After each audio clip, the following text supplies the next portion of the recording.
Hi, this is Lawrence Fleckenbill. You are listening to TV Confidential.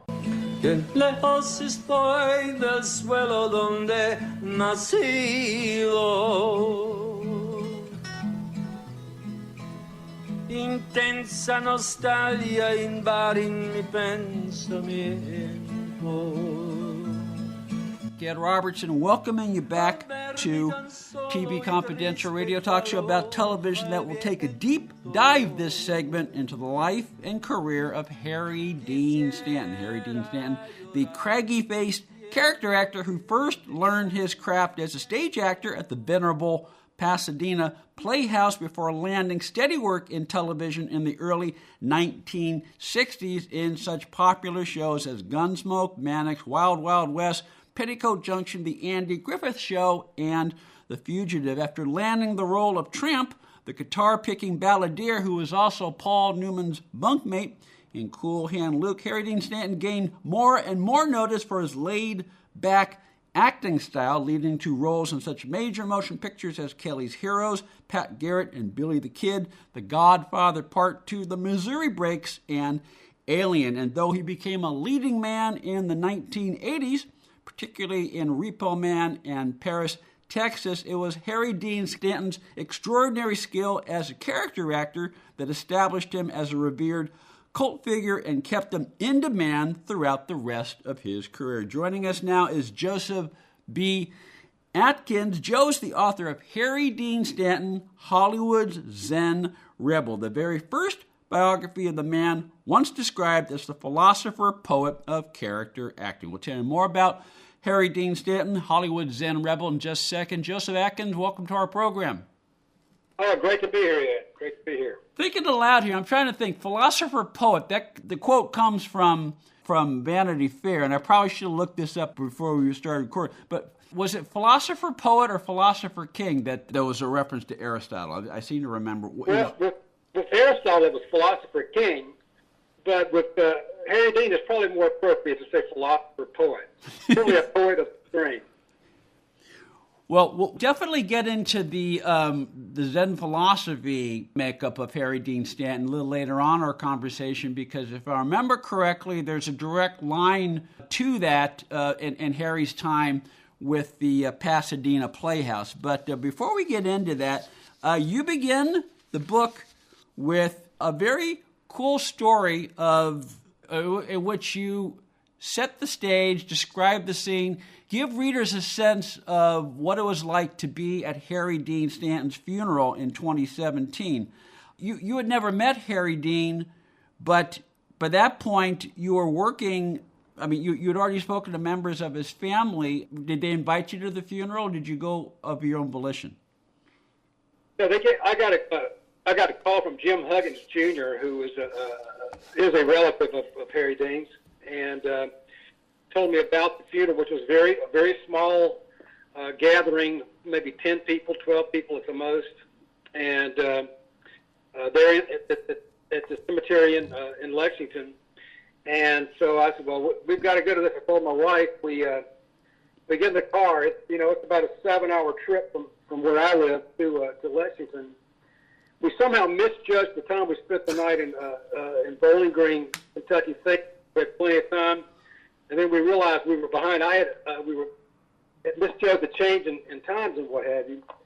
So I'm driving 90 miles an hour through Kentucky. Can't believe I didn't see a cop the whole way. So I got there. And I am not a fast driver, but I was driving fast that day. But we get there just as it's beginning, and actually Dennis Quaid is there, the actor. Jamie James, a musician who worked with Harry Dean, was in several of Harry Dean's bands, and he was there. Lucy Jones, who created and organized the Harry Dean Film Festival in Lexington. That's every year.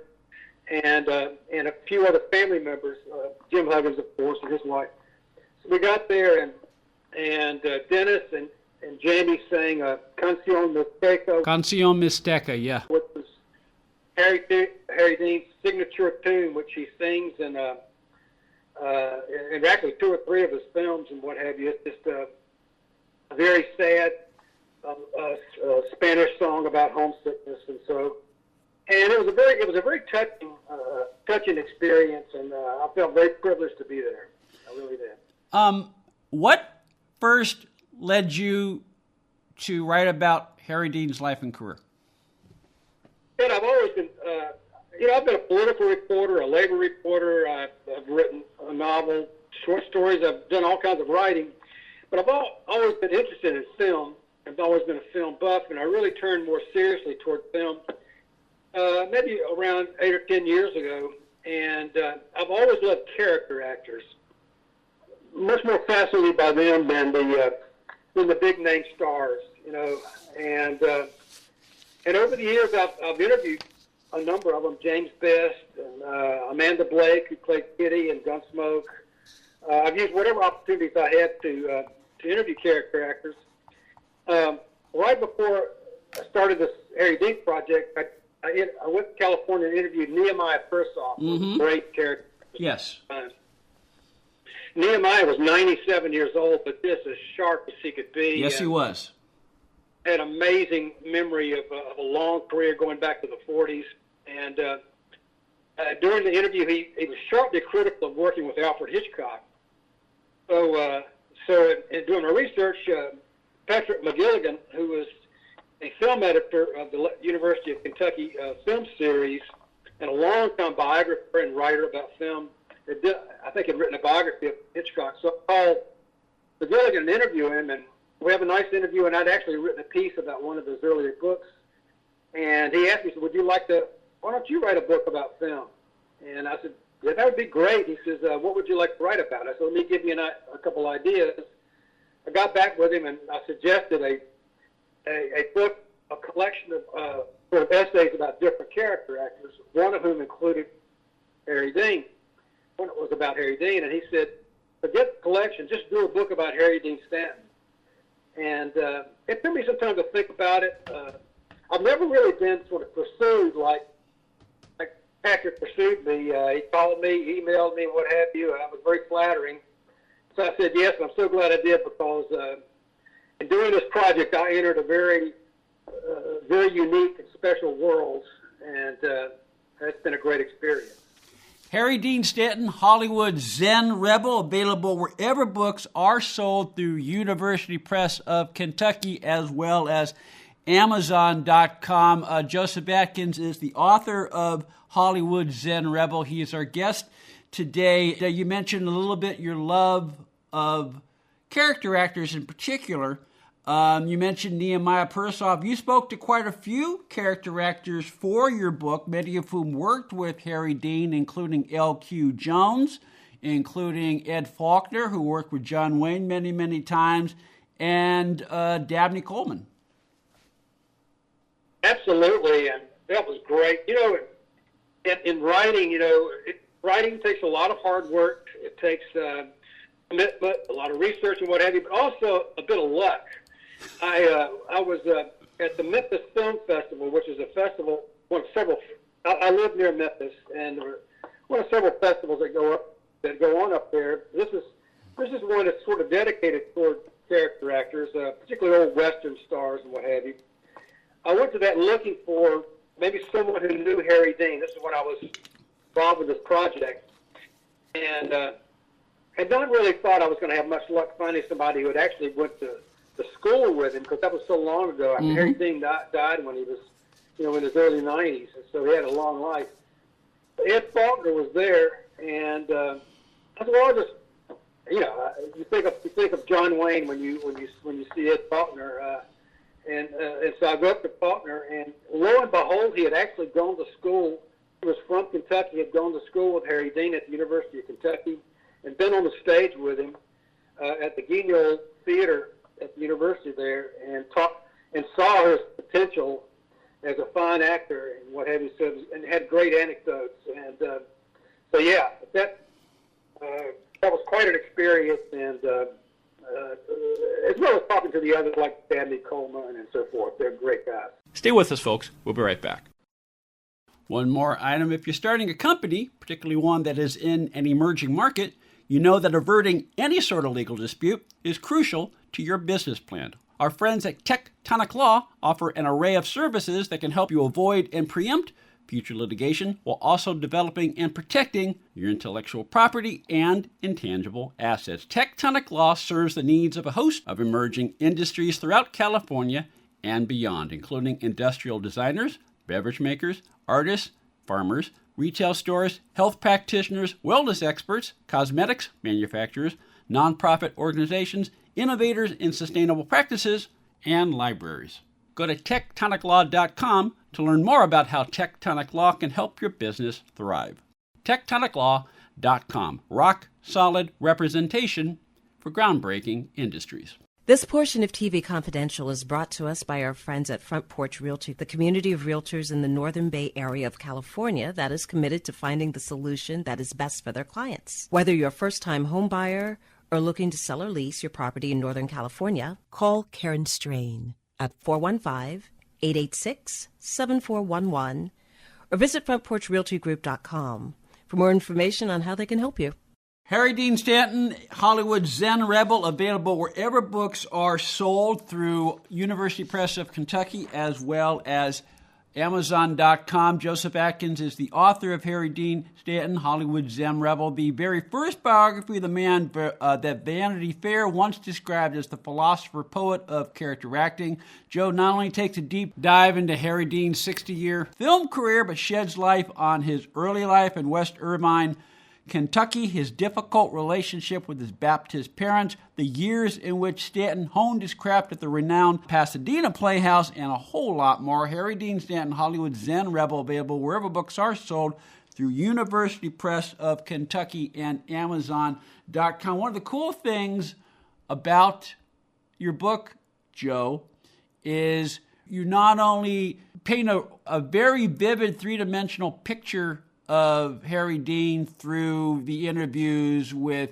his family members in particular, but you do a very good job of bringing to life the various people who are recurring characters, so to speak, in Harry Dean's life, one of whom is Jeff Corey. Jeff Corey is another one of those character actors who worked a lot in television, 50s and 60s. He was also a very famous acting teacher, which, as you mentioned in your book, was out of necessity because he was blacklisted. But both Jeff Corey and Martin Landau were formative figures in Harry's early life because they're two of his acting teachers.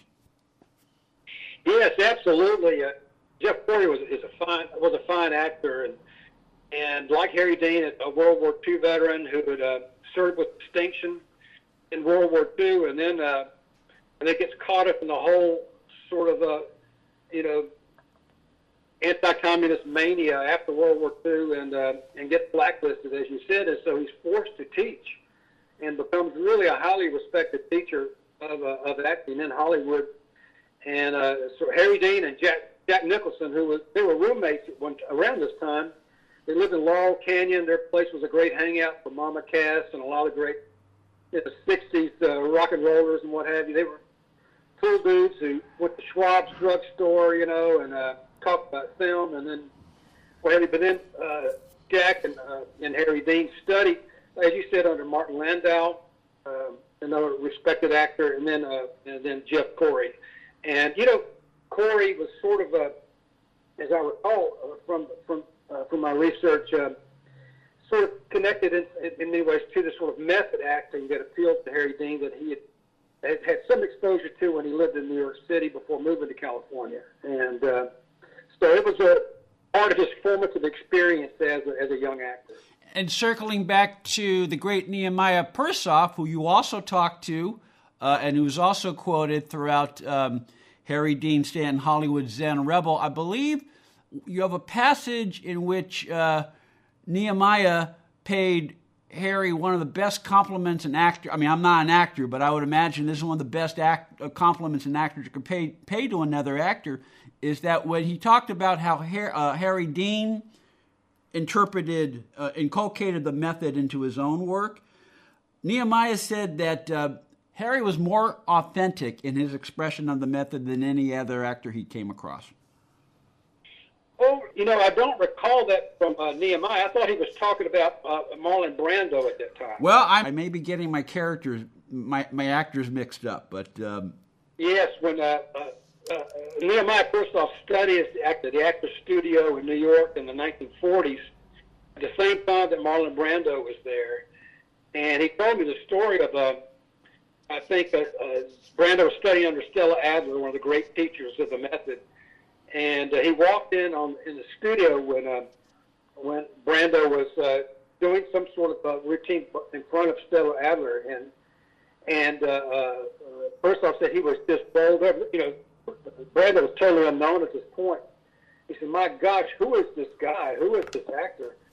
And one thing I read, I was in Hollywood a number of times for lengthy visits doing research for this book, and everybody I talked to pretty much agreed that Marlon Brando is widely considered to be the greatest of the film actors, at least post World War II. And of course, he's the embodiment of the method sort of school of acting. You mentioned Harry Dean's longtime association, longtime friendship with Jack Nicholson.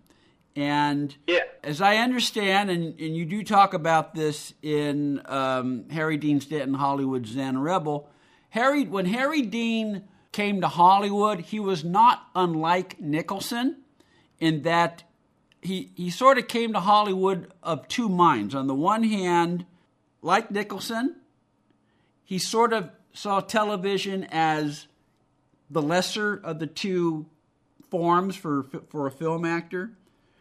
Right. But he also understood, he was also pragmatic enough to know that there was a lot of opportunity for an actor to find work in television, and so he embraced that as much as he could. Right. Jack Nicholson started out basically as a character actor himself, with small TV roles here and there, and various sort of horror films and what have you, and before he sort of really made a name for himself with Easy Rider, with Peter Fonda and Dennis Hopper. But he and Harry connected. They roomed together. I think Harry Dean was best man at his first marriage, and they had somewhat of a similar background, sort of a tortured relationship with their mother and so forth, and so same things in common. But for a while, they were the cool dudes in Laurel Canyon. A lot of people came out with them, there, and so and then eventually, here's an interesting part of the Harry Dean story. I mean, Jack Nicholson's career begins to take off. He begins to get lead roles, and a lot of the people that were in their circle were also like Harry Dean and others who their careers were not taken off quite as quickly as Jack Nicholson's was. And, and Harry Dean saw this also with Warren Oates, another character actor who was beginning to get lead roles. And so there was some frustration there. On the line with us is Joseph B. Atkins. Joe is the author of Harry Dean Stanton, Hollywood Zen Rebel, which is available wherever books are sold through University Press of Kentucky as well as Amazon.com. Take a quick time out. We'll continue our conversation with Joe. We come back here on TV Confidential.